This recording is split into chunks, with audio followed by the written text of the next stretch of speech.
Good afternoon, everybody. Christina here from Authentic Action Coaching. How is everybody? I hope you're all doing really well.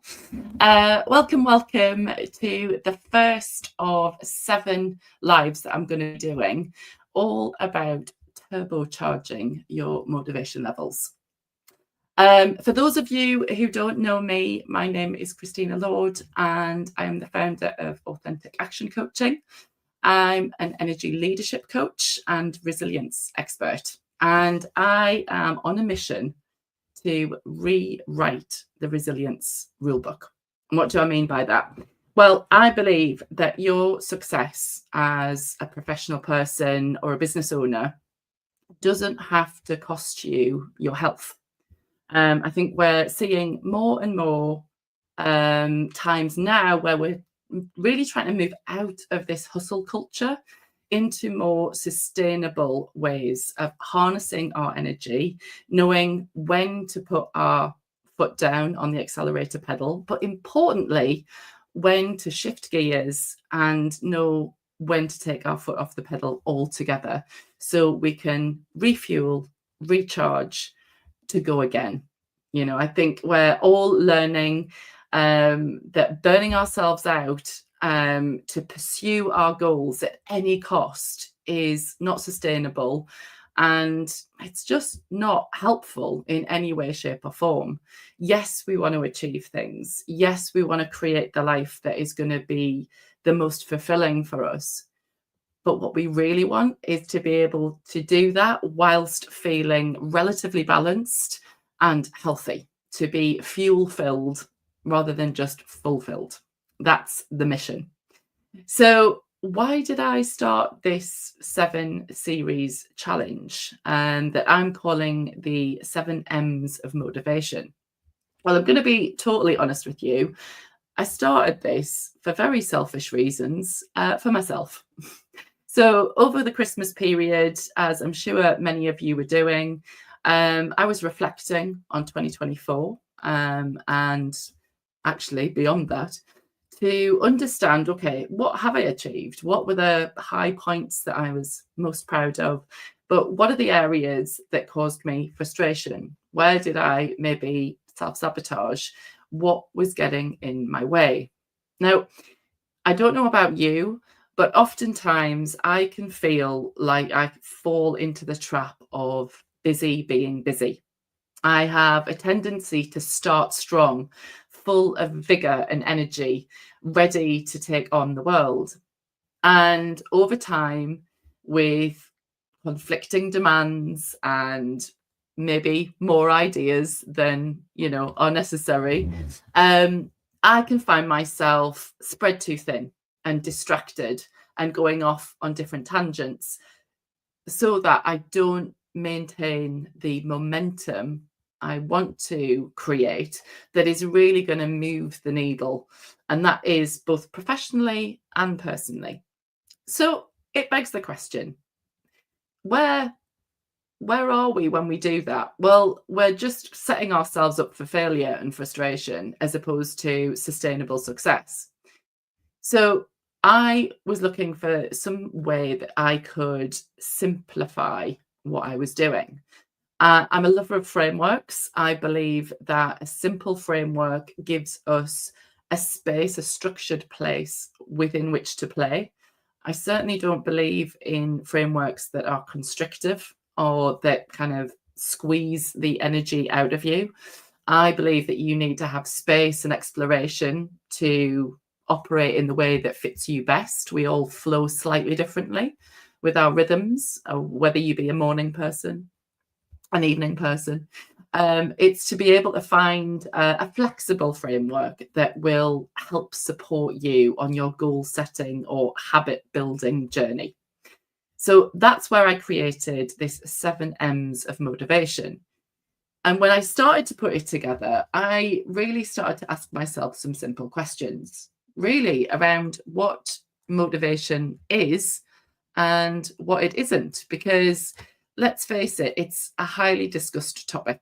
And we often do find ourselves thinking, oh, if I could only just summon some motivation to get me through. Well, That's all well and good, but we need to understand intrinsically how motivation works, both from a neurological perspective, but also from a biological perspective. So when we think about motivation, we don't really, it's unachievable to think, oh, we're going to wake up every day feeling motivated and ready to go. It's just not how we're built. So really, when we think about really what motivation is, it's an internal job more so than anything.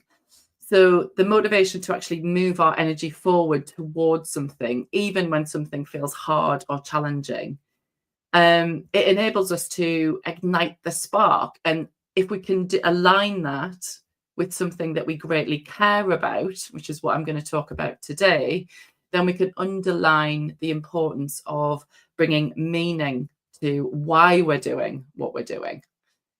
The other thing is that, it's a renewable resource, so it's not infinite. We need to be able to renew our motivation every time. And we can only really do that when we respect it and nurture it, as opposed to just always expecting it to be there. No, we need to pay into it, and we need to co-create with our motivation to bring it forward, bring it out of us. So from a neuroscientific perspective, motivation is rooted in the brain's reward system. So we all know about dopamine. We all know that it plays a key role in giving us a reward. But the difference is we either get the cheap form of dopamine, which is the little ping of a notification, another follower, another lead, another ticking off the to-do list. What I'm talking about is deeper, richer forms of dopamine. So it's delaying that kind of response of reward and being able to work towards it and actually enjoy the working towards something, as opposed to just getting towards the end when you get to do something that you love to do. So when we think about that chemical reaction that dopamine gives us, it's that pleasure. It's the anticipation of achieving, which is very potent, the energy of anticipation. And that almost gives you this energy to drive forward of, I can't wait to see how this is going to turn out. I can't wait to see what this experience is going to give me.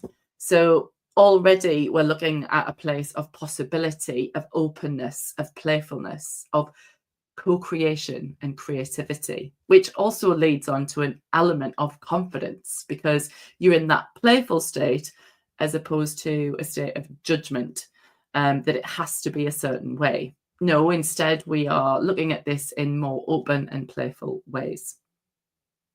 So when we also think about motivation, it's not really just a mental thing.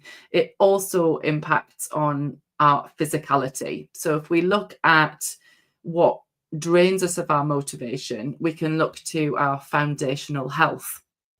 And so when we're feeling demotivated, we can look to asking ourselves, how much sleep am I getting? How much quality sleep am I getting? Am I going to bed at the same time every night, roughly? Am I prioritizing my rest? Or am I just expecting to run on fumes and not give myself the right amount of sleep? We also can look at our self-care routines. So being able to know that we are nourishing ourselves with whole foods, for example, and not forgetting and skipping meals and then just putting lots of sugar in our systems, which causes spikes of energy and then mass crashes of energy. Again, when you look at it from that angle, you're not fueling your motivation, you're spiking it and crashing it, which, interrupts and creates unsustainable levels of motivation. So really looking at our foundational care of ourselves, it is remembering that we need to fuel ourselves with rest, with nutrition, with hydration, connection time, surrounded by maybe people who share similar goals to us. That's very, very important. And also to move our bodies. We are not designed to constantly be working on the same goal over and over. We need to actually have breaks away from doing our goal to allow our brains and our system to process what we're doing, or maybe to help us come up with other ideas. So I next want to talk about the myths of motivation. So the number one myth that I hear is motivation equals hustle. We've seen it all before, that it's like you work hard and that's the only way that you can, really stoke that motivation and keep going. True motivation thrives in balance, not grind mode. So again, it's that, and I use the drive analogy. If you drove your car at 90 miles an hour around every single street, what would happen? It would be chaos. It would be absolute chaos. So we can't expect that of ourselves, to be driving at 1,000,000 miles an hour nonstop. It's just unachievable. The second myth is motivation should come naturally, right? I should just be naturally motivated and it should all just flow from there. Well, no, it's actually cultivated when we align it with actions that are meaningful towards us. If we choose a goal that isn't grounded in something that we truly care about and that we truly want to achieve, then guess what's going to happen? We won't sustain that motivation, especially when times get hard. We really don't have anything to dig into. So making sure that we are aligning our values with our goals is another absolutely key thing. And the third myth is you need motivation to start. This is one probably of the most common ones. But actually, if the truth be known, it's the action that comes before the motivation. So it's actually starting. And I like to use the bike analogy. I went to spin this morning, and every time we crank up the resistance and it's harder to pedal, you've got to actually first do the first rotations in order to gain momentum to keep pedaling. And then you get into a rhythm. So you create motivation through your momentum. So with that being said, let me look at the first M of the 7 M's of motivation. And it has to be meaning. So you're probably all really au fait with Simon Sinek's work, starting with why. Really, meaning is the foundation of what connects you to what you care about. So this is about really looking at what you truly value. So this is something that I do very early on with all of my coaching clients. We do an inner navigation tool build, where we actually look at what are the 6 intrinsic values that you actually live by, your non-negotiables that you need to have in your life to be able to feel satisfied and fulfilled. And the key here is we live these values. So something that Simon Sinek says a lot is that values should be a verb. It should be a doing word, because by doing an action, so for example, one of my core values is growth. To always feel like I'm growing and learning, that I'm actually cultivating a sense of mastery, that I can see my progress and I'm actually feeling that I am growing in my knowledge, growing in my strength.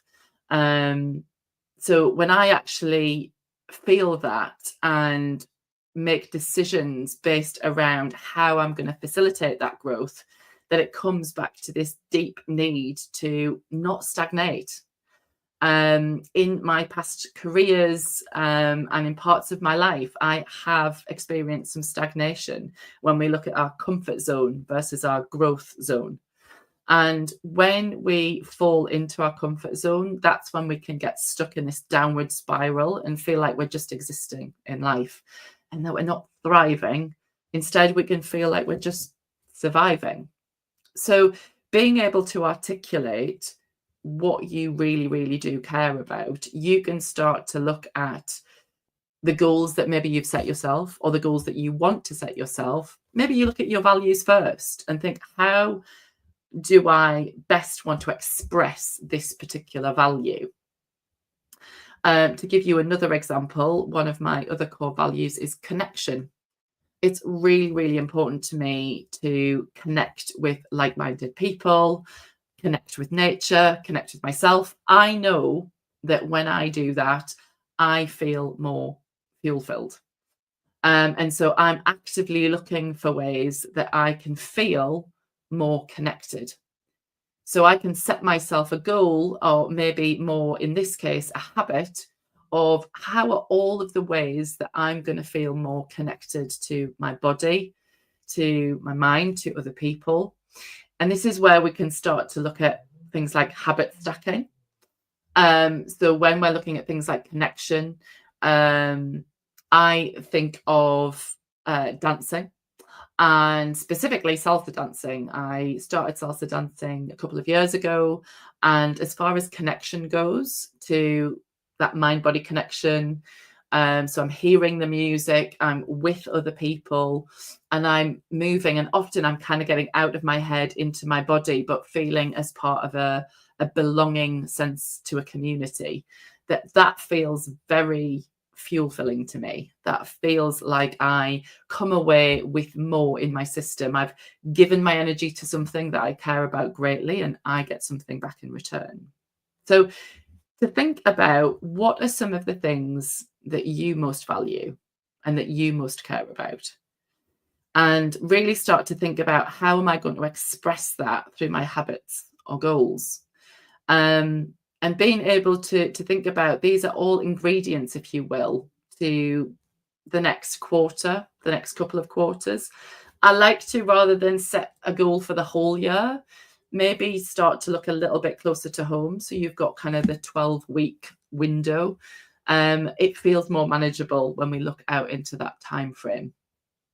So to think about the meaning is to really look intrinsically, that you get a sense of feeling fulfilled yourself. So you're not relying particularly on external validation.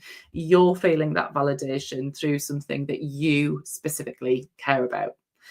Now, the problem I see a lot of the time is that we maybe forgo this step, and we don't look at our values. We don't look at what we care about. We look outside of ourselves. We look at the goals that other people are setting.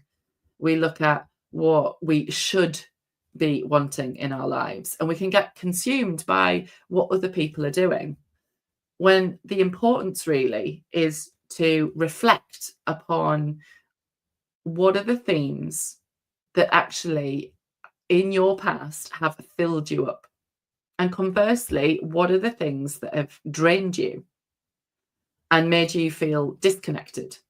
These are all valuable pieces of information that you can ask yourself to start to identify, what are the meaningful parts of the life that I've lived that I can create more meaning, and I can couple that with skills and strengths that I have that will able to strengthen that even further, to actually create a life that is fuel filling to me on the inside, and gives me those external achievements as well, to be able to live my life, to be able to pay the bills, to be able to be part of a community, and to live a full life in whatever way that looks to you. So when I say that people forgo this step, often your goal isn't given roots. So when something comes to distract you, or maybe disturb you in some way, maybe it's an unforeseen illness, or a family member that needs your help, or an unexpected change to your company or to your role, this can unearth you. And I find, when you're not rooted into what you specifically care about, then you can be easily uprooted. And that's where we can get distracted and start to self-sabotage, and then end up coming off track, and lose sight of, why was I doing what I was doing? Instead, to start with your why is to give yourself and your goals and habits roots, so that when something does happen that is unexpected, you can rely on this deep-rooted system to actually ask some questions of yourself to go, no, this is why I'm doing it. Remember, this is the importance, and this is what it's meaning to me. When we start to feel like maybe your goals feel like a bit of a chore, or you're relying on willpower alone, or maybe you're finding that actually when something does happen which uproots you, that actually you just let it go really easily, they are all early indications that maybe your values need to be assessed. So to think about it from the perspective of, let's look at some prompts, some questions that you can ask yourself, and I'll make sure that these are in the comments of the video. Some reflective questions to check in with the meaning of your goals. So the first one being, why is this goal important to me? One of the things I love to do in coaching conversations is to ask the 5 whys. And that's to really, often we kind of go levels deep. So the first why might just be, oh, well, it's, I want to get fit. That's always a common one at this time of year, because I want to feel good. Okay, but what does that mean? Why does feeling good, why is that important to you? Well, I want to feel good because I want to be able to work on things that I enjoy and have more energy in my life. Okay, why is having more energy important to you?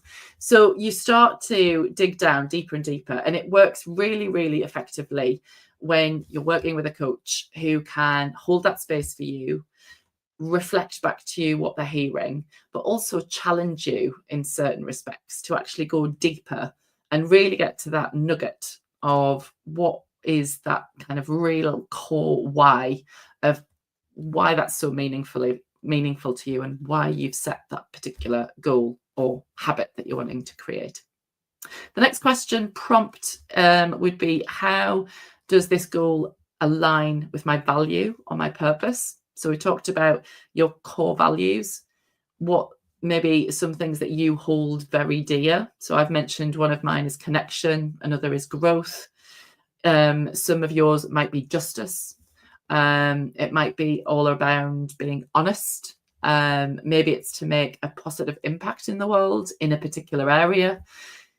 Why is that so meaningful? Because the more you can align your action with your purpose of what you're trying to do and move towards, the more that will fuel you, especially in times of challenge. So that's, how does it align with your values or purpose? The third question and prompt is, what impact will it have on your life or other people's life by doing this goal? What impact will it have on your life or the life of others? So, one of the reasons I'm doing this series is that fundamentally, as I mentioned earlier, I would really love to rewrite the resilience rulebook. I want to help people move away from this toxic resilience hustle culture, and I want to move more into a sustainable self-leadership place, where we can sustain our energy, where we can, yes, give a bit of a push, but not to the point of burnout, to actually prevent burnout, because there's no real reason why it should exist. So this series is directly in purpose of being able to help facilitate that mission. Yeah, so it's in alignment. So it is in alignment with the goals of what I'm trying to achieve. The last prompt would be, what will achieving this goal feel like? So this is about really coming out of maybe the logical mind, the critical thoughts, into the heart center, into emotionally, what will achieving this goal make you feel? So often I like to start with the end in mind when we're looking at these types of things, and taking some time to sit or go for a walk, and be able to visualize. So get quiet, get still, close your eyes, breathe, connect with yourself, and imagine use that imagination skill that you have so naturally, that we often underutilize because we let logic drive our vehicle. Invite our logic to sit in the back seat and really start to tune into imagining you've achieved this particular goal, and really tuning into that feeling. Because when you can connect a feeling with a way of thinking, you are connecting new neural pathways in your brains. Yeah. So you're creating, really, like, this is the essence of neuroplasticity. You are, by the power of association, mentally and emotionally, you are fusing new neural pathways in your mind to be able to strengthen those links, to be able to give your brain that association, so that when I do this practice, I feel this way. So this morning, when the alarm went off at 5:45 and I had to get up for the gym to go to spin, I reminded myself, I tuned back into how I feel after a spin class. And that helped me motivate myself to kind of go, actually, yes, I know that this is doing me good. I know that I want to feel that way. I want to continue feeling that way. So I'm going to continue to do this, even on the mornings where you've got to chisel ice off your windscreen, to be able to know that if I can just push through that and get to a place of, starting that momentum again, that actually you can access more of a flowing state to be able to reach that goal. So to recap, it is really all about starting with meaning.